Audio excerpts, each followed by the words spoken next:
Hello. We are in the middle of July now, and what I have done today is, in between the rain that we've been having, is I've decided to clean up my patio now that my birthday is over. Now, this year, I'm just going to slowly pan around my garden. I literally have done no work to the garden at all. I have just literally allowed the garden to become feral. And one of the things that is very noticeable in my garden is bindweed. Now, although it is a real pain in the ass to remove, it does have these beautiful white trumpet flowers. And the same with the stinging nettles that I have left in my garden as well.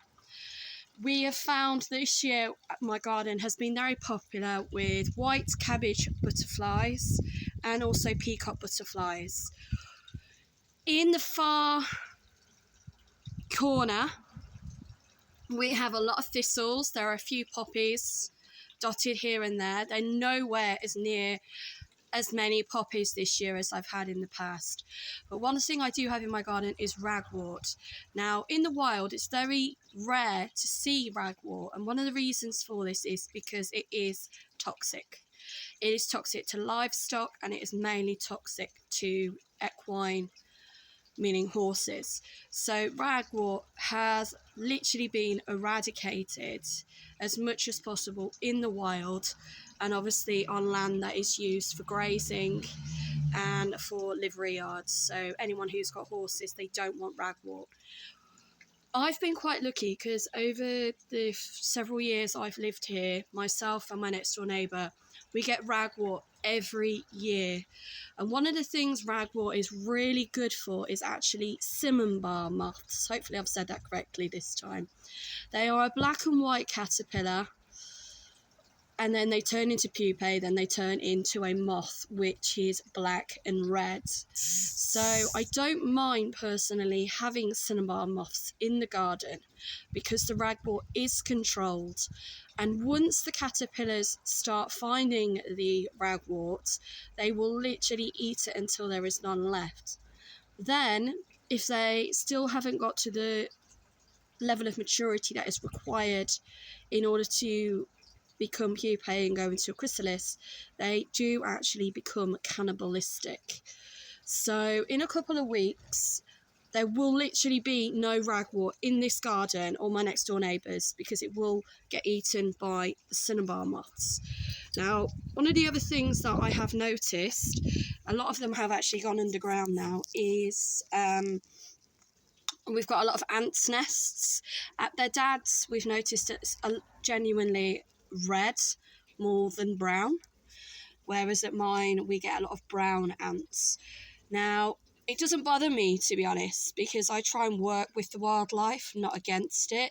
So I'm very kind of anti using weed killer or any sort of chemicals, because my attitude is, they were here first, and when I die, a lot of these animals hopefully will still be in existence, despite the amount of endangered species that I've witnessed over the last 40 years of my life. Sorry, I'm moving around because they are trying to literally climb up my legs.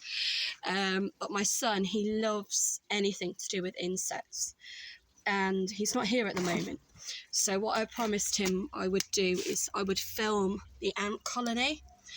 Now, at this time of year, one of the things that happens with the ants is they start to have wings, and that is to enable the colonies to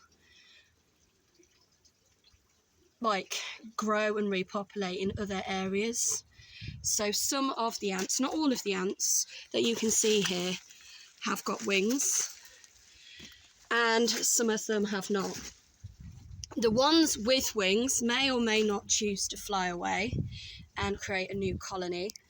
And what will happen with the rest of them after they've had their day, where they usually swarm, which is usually sort of mid-July, beginning of August, is the wings, as far as I'm aware, will actually fall off and they'll just become worker ants for the queen.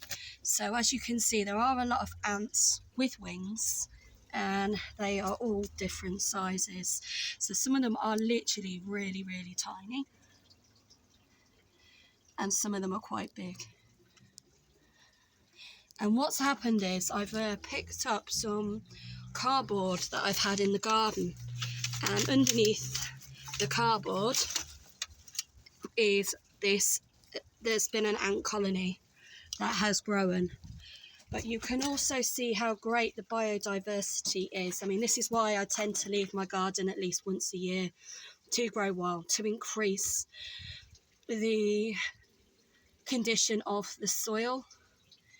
But you can see, obviously, there are slugs and there are woodlice and there are some millipedes everywhere. So there is a great diversity of wildlife within this garden, and that is what you need. Because by keeping this biodiversity within the garden, you don't then need to use chemicals, because things and nature, as I put it, will basically take care of its own. So yeah, there is a woodlouse there. So again, it just proves how great the biodiversity has been this year.